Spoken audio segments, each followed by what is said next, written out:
Good morning, everyone, and welcome to Tech Edge 2020. This session is the new kids on the block, EDR and SIEM. I am Cheryl Butke, and I handle most of the county offices throughout the state. We will have Lauren Von Lintel as your presenter today.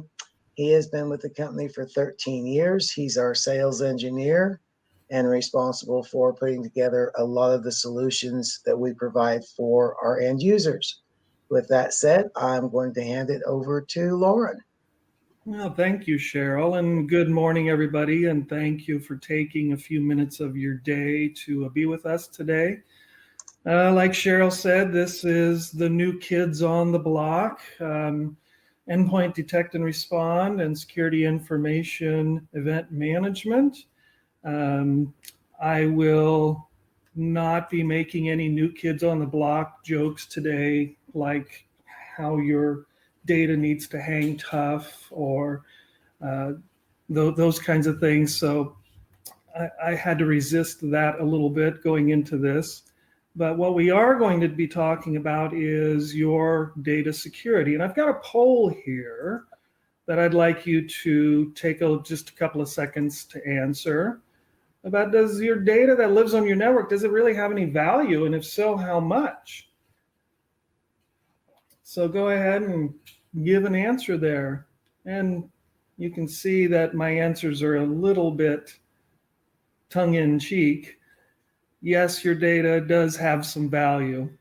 And we'll be talking about that here in a little while and actually having a demo of what some of these systems looks like that can protect your data on the back end. Before we get going on that, though, I would like to give some thanks to what I would consider my co-presenters. Todd is going to be the one doing the demo and looking at the EDR and the SIEM solution here. We'll be getting to that here in just a few minutes.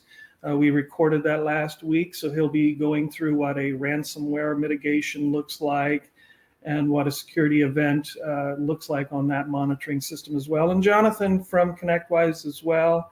ConnectWise being our security operations center on the back end that helps us get you the security you need for your data. They are instrumental in helping us, roll these out to our customers and have been instrumental with producing this product for you and our customers to keep your data safe. So I just wanted to give a big shout out to Jonathan and Todd. They've been instrumental in getting this information to us and helping us produce this product that we're sharing with you today. Again, going back to the poll question that I had, how valuable is your data? You notice all the answers were yes. We assume that the data that you have in your network and that you're tasked with guarding does have some value. If you don't think it has value, you're probably in the wrong place here today. And in the past, there were some things that you could do that weren't too terribly difficult to guard that data. You could put a firewall in place, maybe run some antivirus on your PCs, and life was good. But there's a lot more to it now than there used to be. In fact, we have this security checklist that we can go through with you to look at the different layers of security needs that you should be considering, and just go through and we can check the boxes with you about what gaps you might have, what you're doing well, if we find any holes, what they are, and then also any comfort levels you might have with any gaps in security, things that you may or may not need. So we can help you analyze and identify what we would consider be the value of the data on your network. And that's a big part of starting this conversation to really get down to what I need to do to actually protect that data. And like I said, it used to be you could put a firewall in and that was about enough. And I'm borrowing this from ConnectWise right here this next slide. And if you were at Tech Edge last year, you saw some of this information about the layered protection that you want to have for your data security and what those layers really mean. And I already mentioned a firewall and maybe antivirus. If you use the analogy that this security is somewhat like the security of your house. The firewall and the antivirus that I've mentioned already would be like your doors and the locks on your doors, your windows, maybe a fence around your backyard. It's really just put up to keep people out. And unless you have a key to get in, you're not going to have any luck. That used to be good enough. And unfortunately, the bad guys that want to get in and get into your data have found ways around those doors and windows and fences and your firewall and your antivirus, and are doing different processes now to get into your house and look around and steal that data or hold it for ransom. There could be even ways of doing that socially. So security awareness training is a big part of keeping your data safe now, training the people. So that's another thing to think about. But what we're going to talk about, and what I'm going to get into here in just a few minutes and show you a demo of, which is probably why you signed up for this, is to see that demo, is if something does get past the perimeter, gets past the firewall, and gets into my system, how do I know it's there? How can I detect it? And that's what we're talking about as far as endpoint detect and respond. And who do I notify? What kind of alarms do I send out so that people can take action and make sure that that intrusion doesn't get very far and it gets locked down and mitigated and doesn't spread and doesn't go from that computer that got the email that said, here's your tracking number. You click on it and it starts ransomware attack. So we're going to go through and show you what an actual ransomware mitigation looks like once it's detected and what the response looks like. And then also we'll layer on another security framework layer of the security information event management as well, the SIEM solution, which in my mind is a lot like your security cameras in your house. It's looking around at everything and recording everything that's going on so that if an incident does happen, it's been logged and it's been logged and cataloged so that if there is something out of the ordinary that goes on, an appropriate response can be taken as well. So that's what we're going to get into here in just a few seconds.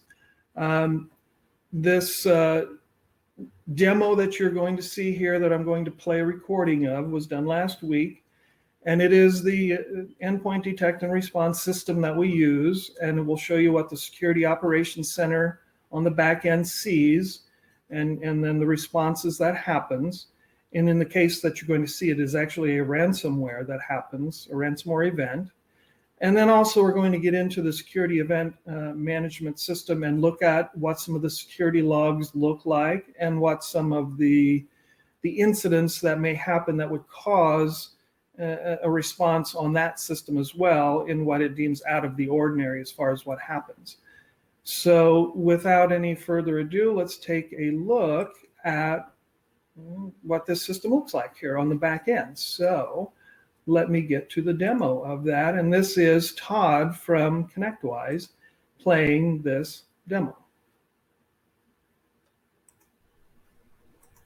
Great, thanks, Lauren. So let's take a look and get started with here and see what the EDR looks like. But more importantly, I want to show you what it looks like when there is a threat that happens with one of your endpoints, how the SOC team is involved in the remediation of that attack as well.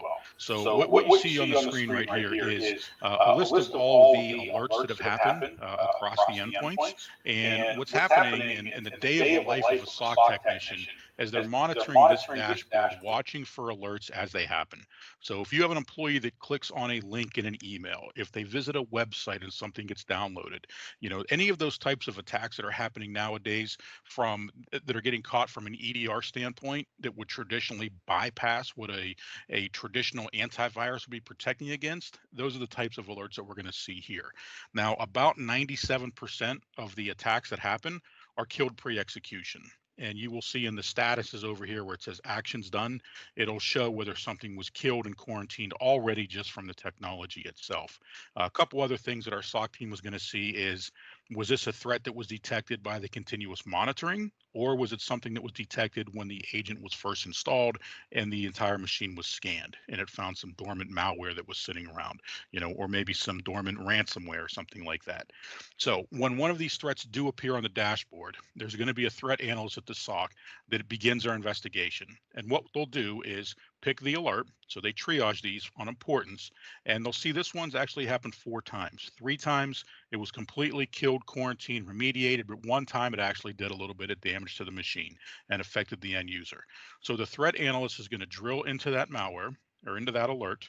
They'll see these are the 3 occurrences, the timestamps that it happened, and we're going to look at the one that actually did some damage. And so this one actually worked quickly enough that it could have affected the end user. And this is where the threat analyst could pull in additional resources as well from the team. So maybe a security analyst. There's a whole escalation team, an escalation process that they'll pull in anybody that they need. So first you see here is the file info. So what was the file that initiated the malware? What machines were involved? What users were involved? How many times was this seen on the network? So not only just the individual machine that it happened to here, but did it affect any other machines? So the SOC is going to say, is this spreading laterally, right? Did it move to any other machines within the network? If that's the case, our team goes into containment mode, and we'll use this disconnect from network button here to remove that machine from the network. Now we still have access as a SOC, and you still have access to that machine through the remote capabilities through the SentinelOne agent. But from as far as the malware moving from one machine to the next, that's not going to happen anymore. Next thing the analyst is going to do is look at the identifier known as the hash or the SHA number, right? So they'll get some information on that, do their investigation, use some of their threat intelligence feeds. Sometimes it's a threat they've seen multiple times already that day, or it's something that continually happens, across the cyber world. Sometimes it's something new and they have to do a little more investigation. They're going to look at the MITRE indicators, right? And we can even link here to the MITRE board to see what behaviors and indicators of compromise this particular malware has. Next thing they'll do is look at, was there a RAT installed, a remote access tool? Was there anything installed on this endpoint when this malware executed that would give an outside command and control access to this particular machine? In this case, we see that there was, and I'll show you what the IPs for that in a second. The threat analyst is going to look at the attack overview. Say, well, how big was this? What all did it do? In this case, this malware was able to scan over 3,000 files when it initiated, affected about 7 processes. There were actually 5 of those network connections to an outside control server or lateral movement as well. Among other things. They're going to look at the storyline. And when they see some of the data that we're getting here, that there was, maybe key loggers that were installed. We'll see that here when we go to events, that this actually installed a low-level key logger. So we know we're going to have to clean that up. One of the other things we'll see in here that there was a registry key installed. We're going to get that from the raw data report. Our team's getting a full visual of what the attack did, what all was involved, and we'll actually call you and say, hey, this particular user, this particular machine, here's exactly what happened. Here's what we've identified so far that this malware did. We're still in the investigation phase, but we're going to have to do some cleanup, right? So this view right here, files. So even though there was 3,000 files you saw a second ago that were scanned during this attack, this view shows us every single file that was modified in some way, whether it was moved, created, written to, deleted, encrypted. We're going to see all the details of that. Now, you don't have to manually go back and fix all that. That key logger that we saw in there, the registry key that was in here, here's an attempt to delete shadow copies. So during the forensics of the SOC team getting all this, that's where they're going to use this information, and that's going to be valuable to them. The RAT or the remote access tool and the lateral movement, you see the destinations here. So a few of them were internal, but 3 of them were actually to outside command and control servers, right? So obviously that connection was blocked and did not become successful. So if it is, obviously SentinelOne is going to terminate that. So once we go through this and look at some other information on the attack itself, our team's going to have a real good visual. So the SOC team is now communicating with you and saying, okay, here's what it's done. Here's the scope of the attack. And you need, to let the end user know, let the customer know. And we're going to go through with the remediation And if there was encryption on any of those machines, we're going to go through a rollback feature. So when our team clicks this little button to remediate, any files that were modified, deleted, written to, those are all coming back. The registry key that you saw created, that persistent registry key to auto run, gone. The key logger, gone, right? Any changes to any of those files that took place, the remediate button is going to undo all of that.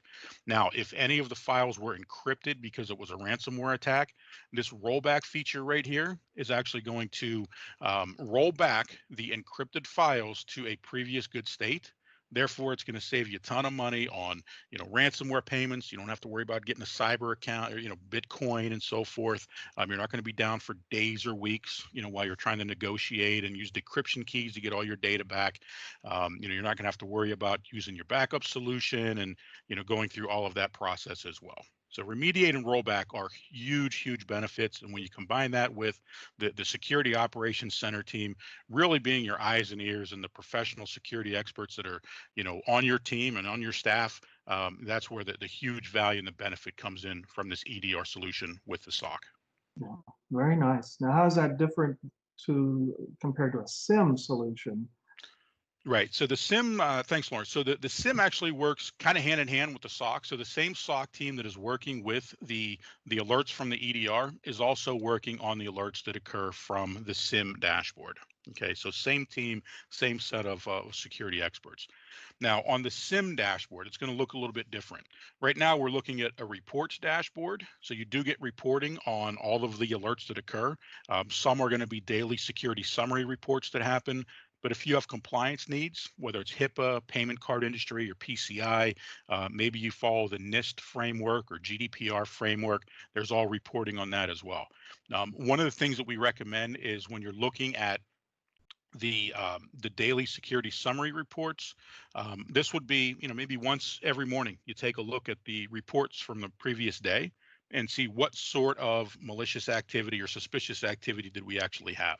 So on the daily security summary report, you'll see yesterday we had 11 alerts. Well, anybody that knows there's going to be in a typical IT infrastructure, hundreds of thousands, in some cases, millions of logs. And that's where the power of a SIEM comes into play, because the SIEM technology is what is analyzing those logs, analyzing all of those sys logs, event logs, looking for suspicious activity, malicious activity.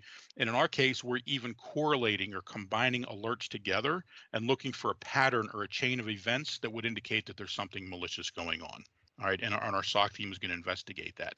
But here you see just yesterday, there was 5 potential cyber breaches, 3 IOCs or indicators of compromise, and 3 potential insider threats. So a lot of things that's overlooked sometimes with SIEM is it's not just looking for threat activity that's coming in from outside of your environment. It's actually watching for inside activity that could be possibly malicious to your company.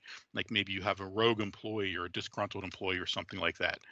So when we look at the report itself, we'll come down and see how many incidents of each of these. And we could expand that to see exactly what those were, what machines, the process name, the hash. Here was a process that had a blacklisted hash that was terminated.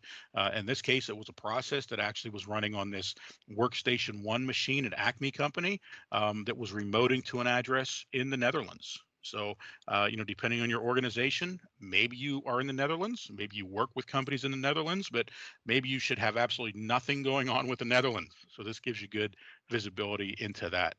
USB activities is another good one to show. It's going to see if any users have downloaded data to a USB device. So you can actually monitor if employees are downloading certain files to a USB as well.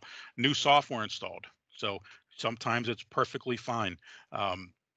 Sometimes it's data that is not software that you guys installed, and maybe someone was in the environment and downloaded, some sort of key log or something like that. So here's an instance where, these users actually downloaded data to a USB. So it really gives you visibility into that. Now, from a threat standpoint, let me switch over to a different dashboard. I want to switch to the incidents dashboard.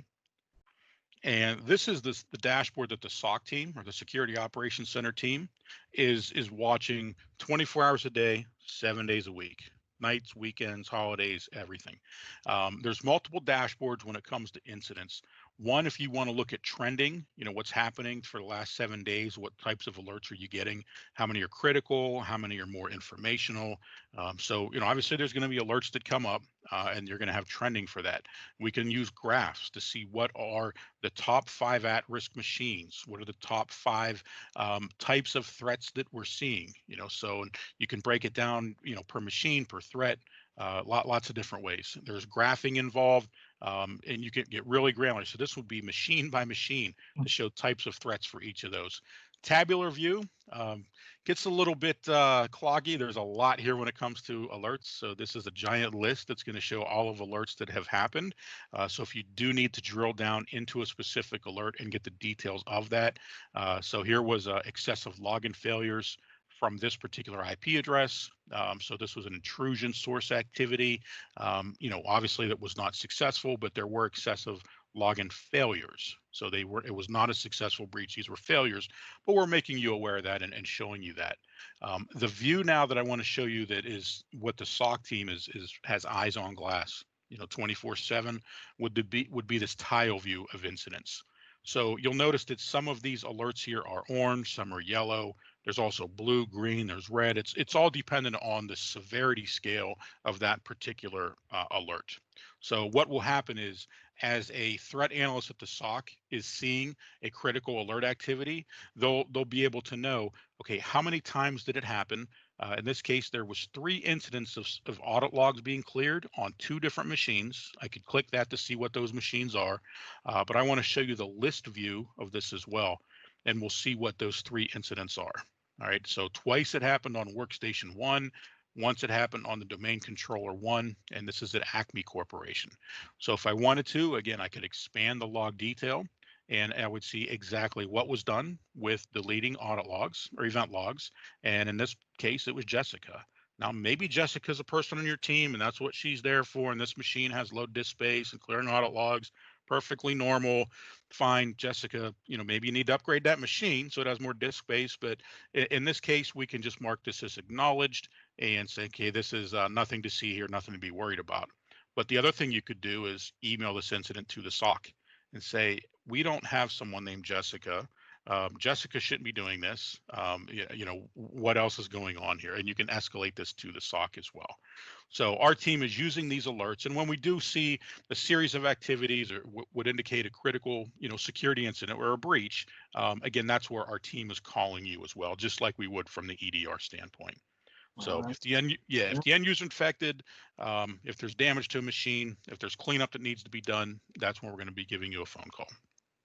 Oh, that's perfect information that we wanted to see in this demo, and I really appreciate you taking the time to do that and letting us look under the hood of the detect and respond and the SIEM. So I really appreciate your time.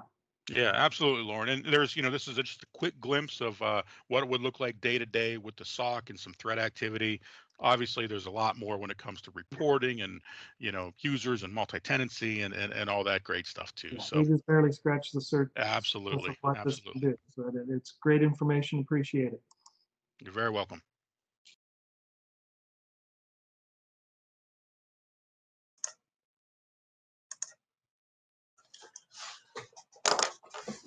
All right, there we go. So as you can see, that was some pretty good information about those levels of security above and beyond just the perimeter.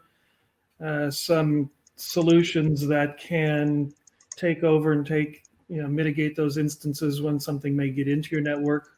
Or in the SIEM solution, you've got a way to monitor even those internal threats that may be happening in case somebody internally in your organization would become some kind of threat as well. So all of these things to think about to keep your data secure, just so that you can keep tabs on that valuable information that you've got. So there was a couple of questions that came up. I tried to answer them as I saw them. There was one from Josh about CrowdStrike and how it compared. I just asked him to just send me some info about his contact info, and I would get back to him about that. So if there's any other questions, feel free to put them in the chat. But I think other than that, Cheryl has our gift card winner, and then it's on to your next session, I believe. So. Bet. We'd like to thank our sponsors for this event. And we're looking at Axiom, Sonic Wall, Great American Financial, Cinex, Lenovo, Hewlett Packard, Intel, and Nex-Tech Wireless. The winner of our drawing for this session is Patrick H. Patrick, if you could put your full name and contact information in here in the chat, or you go to the private chat, we can sure get that sent out to you. In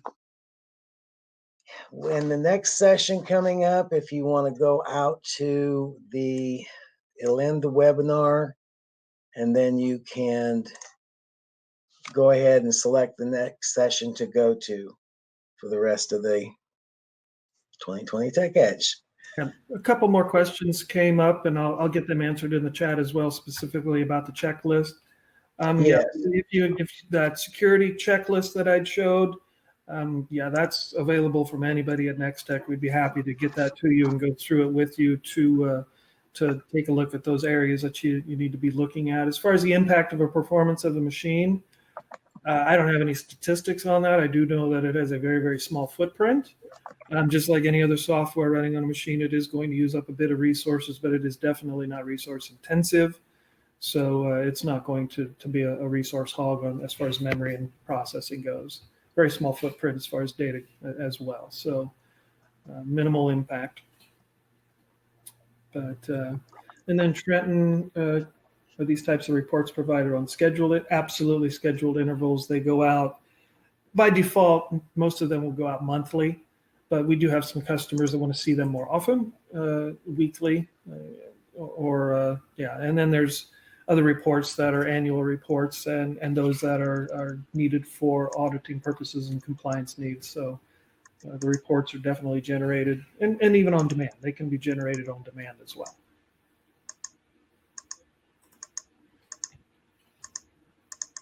I guess I'll stick around and answer any other questions until the session ends here in about 2 minutes.